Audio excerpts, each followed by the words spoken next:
ay itinampo.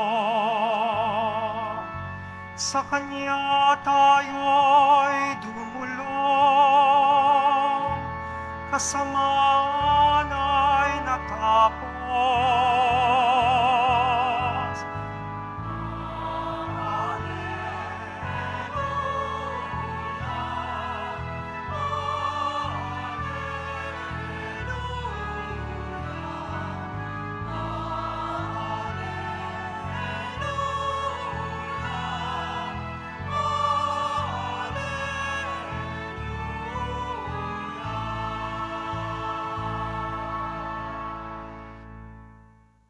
Sumainyo ang Panginoon. At sumaiyo rin.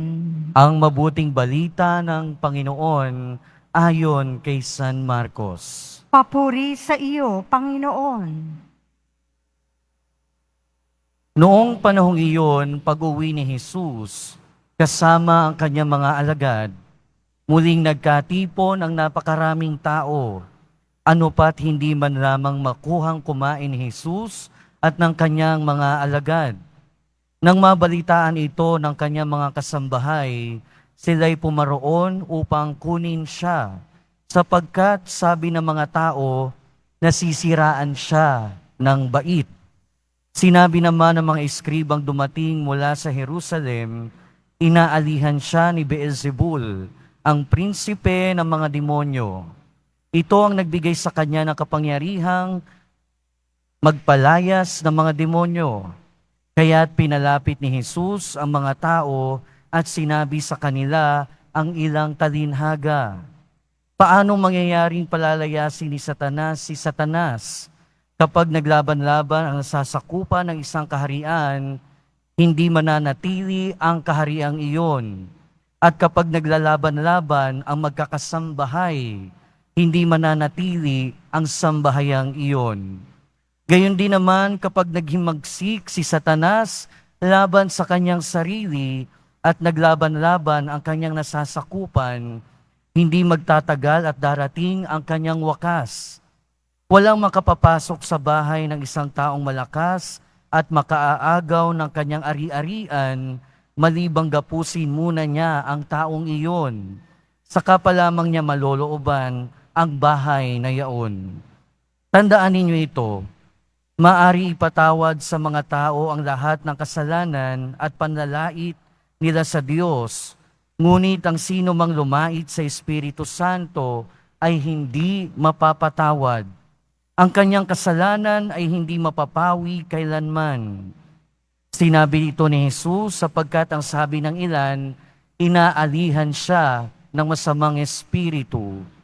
Dumating ang ina at mga kapatid ni Jesus. Sila'y nasa labas ng bahay at ipinatawag siya. Noon na may maraming taong nakaupo sa palibot ni Jesus. At may nagsabi sa kanya, nariyan po sa labas ang inyong ina at mga kapatid. Ipinatatawag kayo.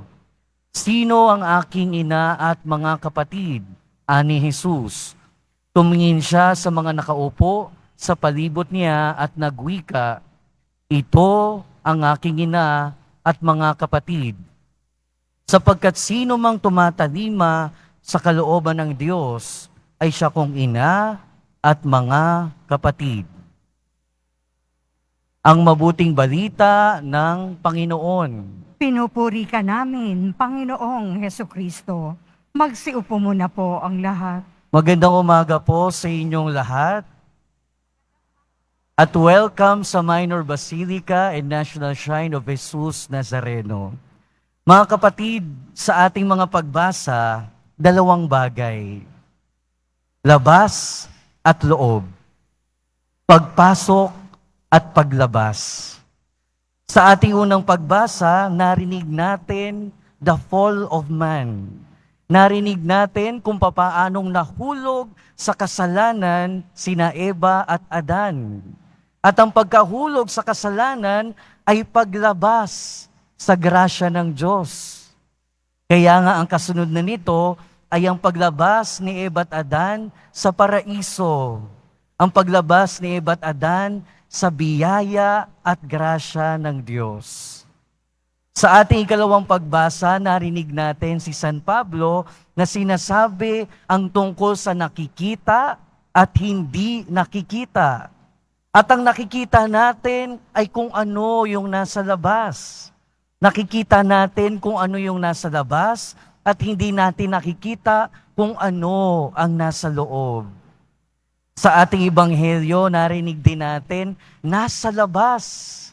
Nasa labas ang ina at mga kapatid ng ating Panginoong Hesukristo. Labas at loob.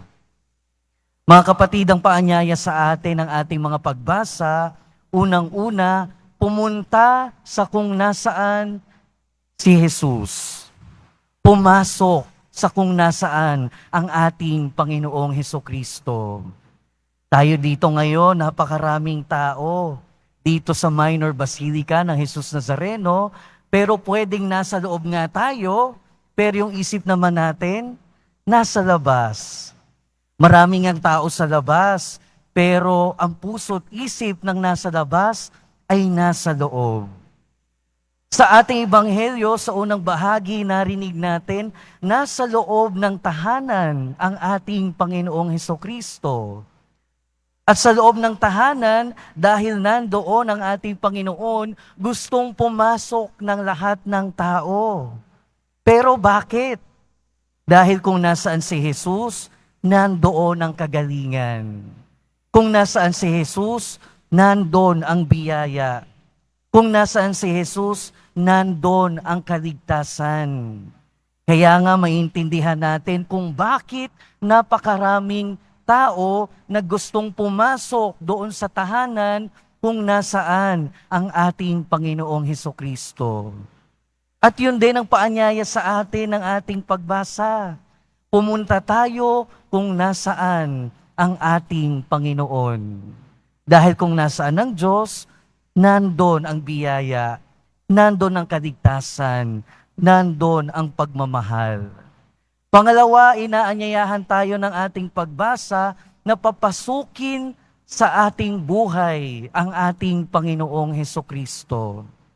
Mga kapatid, dito nagkamali sina Eva at Adan. Dahil bago sila magkasala, nasa buhay nila ang Diyos. At nasaan sila nung nasa buhay nila ang Diyos? Nandoon sa paraiso. Nandoon kung nasaan dinaranas nila ang kasaganaan. Nandoon kung nasaan dinaranas nila lahat ng kaginhawahan. Pero noong sila ay lumabas sa utos ng Panginoon, nung sila ay lumabas sa grasya ng Diyos, para na rin silang lumabas, para na rin nilang pinalabas sa buhay nila ang Diyos. At ano yung kanilang naranasan? Sinabi ng Diyos sa ating unang pagbasa, paghihirap, kahirapan. Kaya mga kapatid, pinapaalala sa atin ng ating pagbasa, papasukin sa ating buhay ang ating Panginoong Hesukristo. Pangatlo, kung papapasukin natin sa ating buhay, papasukin din natin sa ating bahay ang ating Panginoon. Pag sinabi nating bahay, ang isa pang tawag sa bahay ay tahanan. At pag sinabi nating tahanan, merong pagtahan. Pag sinabi nating pagtahan, merong kapahingahan, merong pagtigil, merong ginhawa. Pero ang tahanan ay magiging tunay lamang na tahanan kung sinusunod ang kalooban ng Diyos. Ang tahanan magiging tunay lang na tahanan kung sinusunod ang utos ng ating Panginoong Hesukristo. Sa bandang huli ng ating ebanghelyo, sinabi ng ating Panginoon o sinabi sa ating Panginoon, nandun sa labas ang inyong ina at mga kapatid. Pero anong sabi ng ating Panginoon? Sino ang aking ina at mga kapatid? Nandito. Dahil ang aking ina at mga kapatid ay ang sumusunod at nakikinig sa aking salita. Mga kapatid, ang paalala sa atin ng ating ebanghelyo, makinig sa ating Panginoong Hesukristo. Makinig sa kanyang salita. At punuin ang ating tahanan ng kanyang salita. Dahil ang bahay, ang isang tahanan, magiging tunay lamang na tahanan kung nandoon sinusunod ang ating Panginoong Kristo. At ano ang kanyang utos na dapat sundin? Magmahalan. Kaya ngayong araw at sa mga susunod pa, alalahanin natin ang paalala ng ating mga pagbasa. Pumasok sa kung nasaan nandoon ang ating Panginoon, papasukin sa ating buhay ang ating Panginoon, at papasukin sa ating bahay ang ating Panginoon. Dahil sabi nga sa ating salmo, sa piling ng Diyos, sa piling ng poong Diyos, may pag-ibig at pagtubos. Amen. Magsitayo